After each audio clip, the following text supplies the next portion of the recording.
NDMC का कि नई पार्लियामेंट का जो नक्शा है हमने अप्रूव नहीं किया है। सीपीडब्ल्यूडी के चीफ इंजीनियर सेंट्रल विस्टा ने पास किया है। इन स्टैच्यूज़ को हटाने के पीछे मंशा, ऑफिशियल मंशा तो ये है, और बाकी गुप्त मंशा वही है कि बाबा साहब अम्बेडकर के अनुयायी यहाँ संसद में जो आते हैं हर साल लाखों की तादाद में, उनका आना कैसे रोका जाए। ये प्रजातंत्र की बजाय राजतंत्र हो गया, और वर्तमान प्रधानमंत्री रहते हुए राजा का सा काम कर रहे हैं।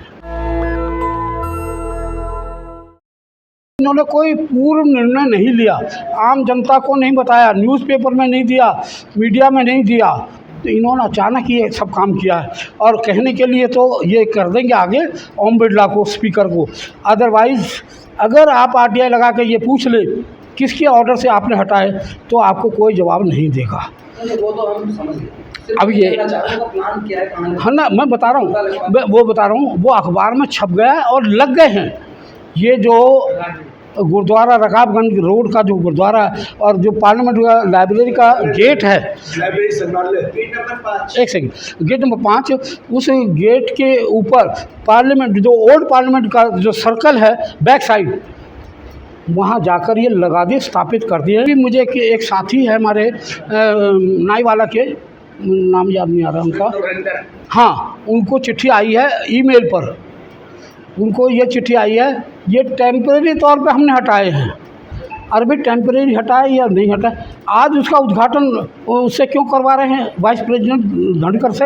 अगर तुमने उद्घाटन करा लिया, प्लेटफॉर्म पर उनको लगा के स्थापित कर दिया, तो हटाए कैसे जाएंगे, दोबारा कैसे लाएंगे? अच्छा, अब आ जाइए असली बात के ऊपर। असली बात क्या है? ये कहते हैं हम इसका सौंदर्यकरण कर रहे हैं। सौंदर्यकरण नाम एक मात्र बहाना है। अदरवाइज जो अंदरूनी मुझे बात पता चली है वो है कार पार्किंग के लिए जगह बनाना एमपीज के लिए, वहाँ जगह नहीं है इसलिए।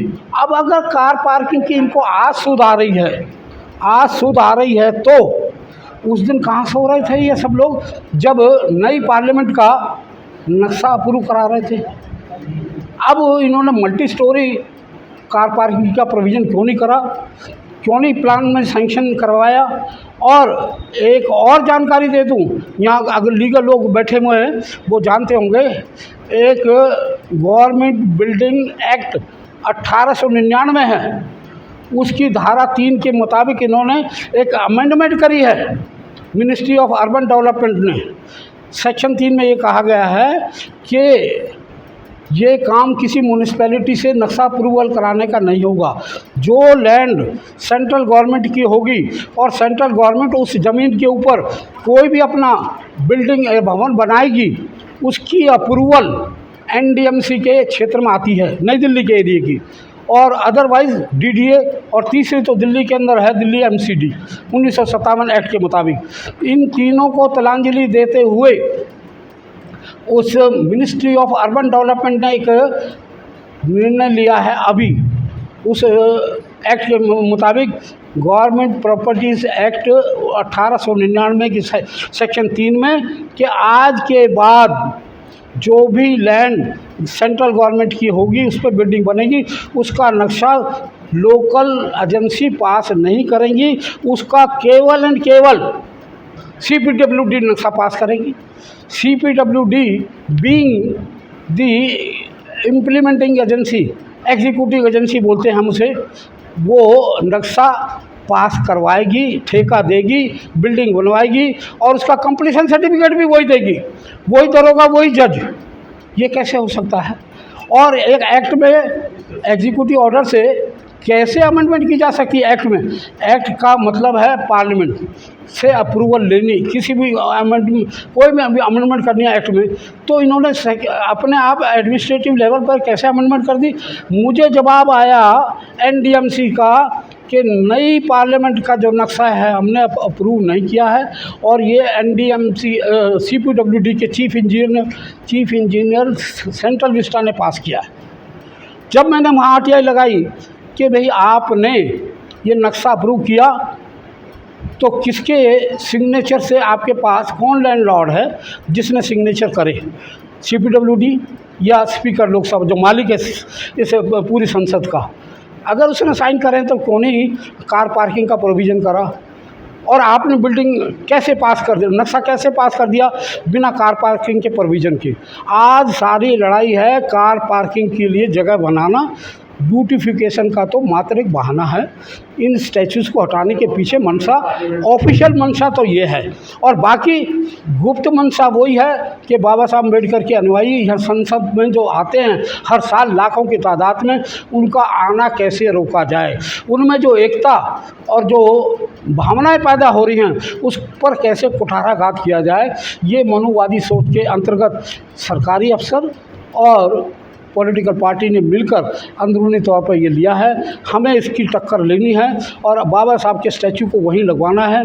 तो ये मैंने आपको कारण बता दिया कि NDMC ने नक्शा पास नहीं किया, CPWD चीफ इंजीनियर ने नक्शा पास किया है, उसी ने ही LNT के थ्रू ठेका देकर बिल्डिंग बनवाई है और उसी ने बिल्डिंग का कंप्लीशन सर्टिफिकेट भी दिया है।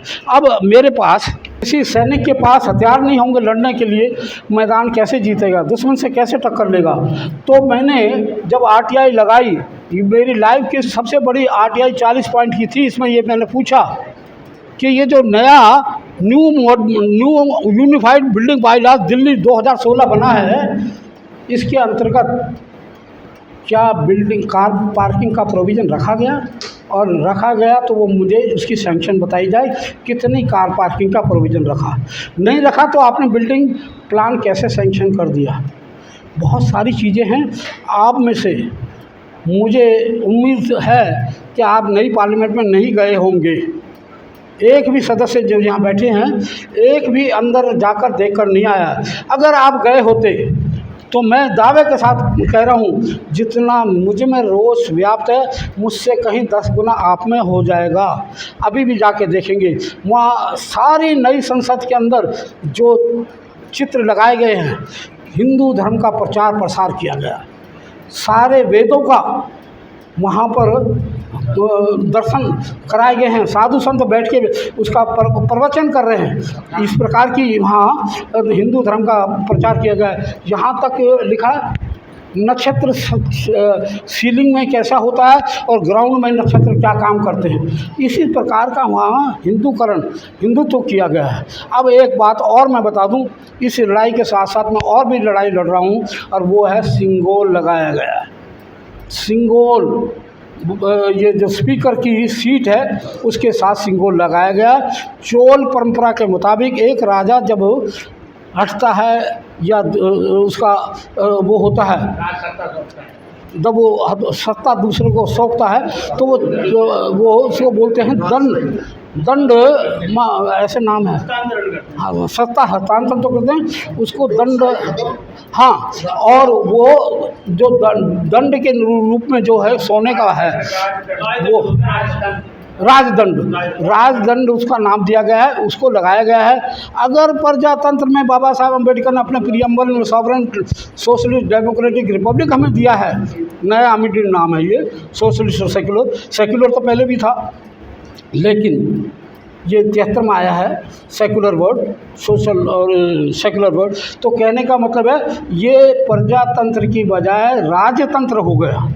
और वर्तमान प्रधानमंत्री रहते हुए राजा का सा काम कर रहे हैं। तो हमें इस प्रतिमा के साथ साथ जो हमारे मौलिक अधिकारों का हमें हनन कर लिया गया है, इस राजदंड को लगाकर, सिंगोल को लगाकर, ये भी हटवाना बहुत ज़रूरी है। क्यों?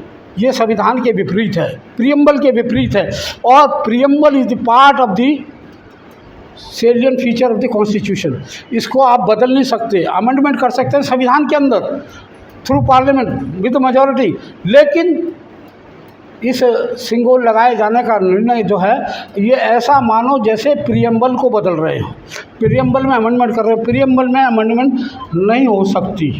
तो हमें वो भी लड़ाई लड़नी है इसी के साथ साथ। अगर हम ऐसे छोटे छोटी लड़ाइयों को इग्नोर कर देंगे या भूल जाएंगे तो हम अपने लक्ष्य से भटक जाएंगे, क्योंकि ये आत्मा है संविधान की स्पिरिट है।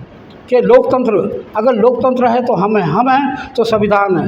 अगर संविधान भी नहीं रहेगा, लोकतंत्र भी नहीं रहेंगे तो हमारे मौलिक अधिकार छिन जाएंगे। और जो बाबा साहब अम्बेडकर ने हमें आज़ादी दिलवाई है इसके माध्यम से, संविधान के माध्यम से, तो वो हमारी ख़त्म हो जाएगी।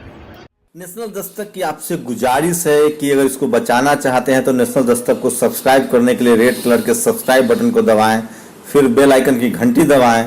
नेशनल दस्तक को बचाने के लिए बहुत जरूरी है कि हर खबर को शेयर करें, लाइक करें, कमेंट जरूर करें।